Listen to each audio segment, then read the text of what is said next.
తాజా అంశం చూస్తున్న విశాఖ ఉక్కు కర్మాగారంలో వరుస ప్రమాదాలు కలవరపెడుతున్నాయి. 4 రోజుల క్రితం SMS-1లో ప్రమాదం జరిగి 9 మంది మరణించిన విషాద ఘటన మరవక ముందే ఇవాళ మళ్లీ SMS-1 TPPలో ల్యాడిల్కు రంధ్రం పడి స్టీల్ మెటల్ నేలపాలైంది. మరింత సమాచారం మా ప్రతినిధి ఆదిత్య పవన్ అడిగి తెలుసుకుందాం. ఆదిత్య పవన్, ఈ ప్రమాదం ఎప్పుడు జరిగింది? వరుస ఘటనలకు కారణాలేంటి? సోమవారం నాడు సాయంత్రం 4 గంటలకు జరిగినటువంటి ప్రమాదం SMS-1లోని మిషన్ నెంబర్ 2లో ప్రమాదం జరగడంతో 9 మంది మృతి చెందారు. మిగిలినటువంటి 5 ఇంకా చికిత్స పొందుతున్నారు. ఈ ఘటన మర్చిపోక ముందే ఈ రోజు ఉదయం 6 గంటల సమయంలో మొదటి షిఫ్ట్ అప్డే ప్రారంభమైన కొద్దిసేపటికే SMS-1 TPBలో లాడీలకి రంధ్రం పడి స్టీల్ మొత్తం నేలపాలైంది. అంటే ఆ లాడీలంతా కూడా 20 మీటర్లు ఎత్తుకు వెళ్లి క్రేన్ లో పైకి ఎత్తుకు వెళ్లి వేరే ప్రాంతానికి తరలిస్తారు. అటువంటి ప్రక్రియలో ఒక్కసారిగా స్టీల్ లాడీలకి లీక్ అయింది. లాడీల నుంచి లీక్ అయిన స్టీల్ అంతా కూడా నేలపై పడింది. ఈ రోజు మాత్రమే కాదు, నిన్న SMS-2లో లాడీలకు సంబంధించినటువంటి నిన్న కూడా ఒక లీక్ జరిగింది.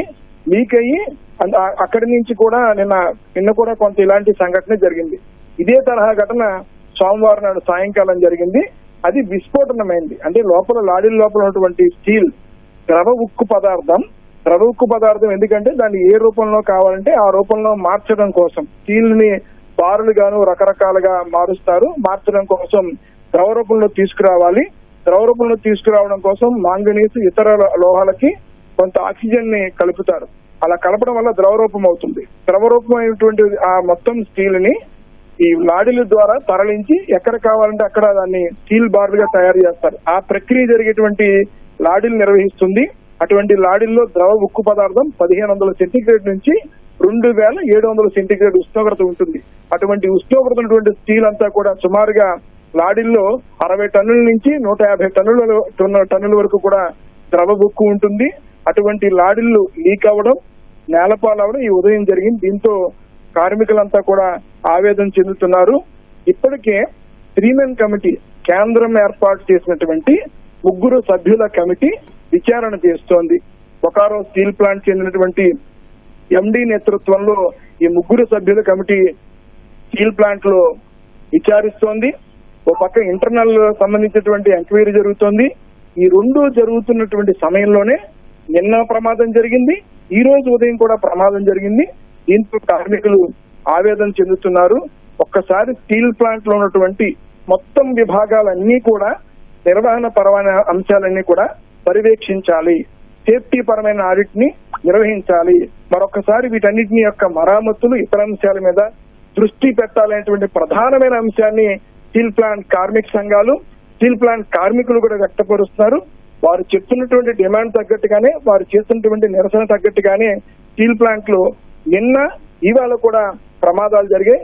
అయితే అదృష్టం ఏమిటంటే ఎవరి మీద కూడా ఏ రకమైనటువంటి వ్యక్తులకి కూడా అక్కడున్న కార్మికులకి ఇబ్బంది కలగలేదు. ఎవరికి ఏమి జరగకపోవడంతో యాజమాన్యం ఊపిరి పీల్చుకుంది.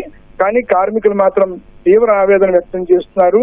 ప్రధానంగా SMS-1, SMS-2 SMS-2 2 విభాగాల్లో కూడా ద్రవ ఉక్కుని ద్రవ ఉక్కు రకరకాల రూపంలో, స్టీల్ బార్ రూపంలో, రకరకాల రూపంలో మారుతుంది.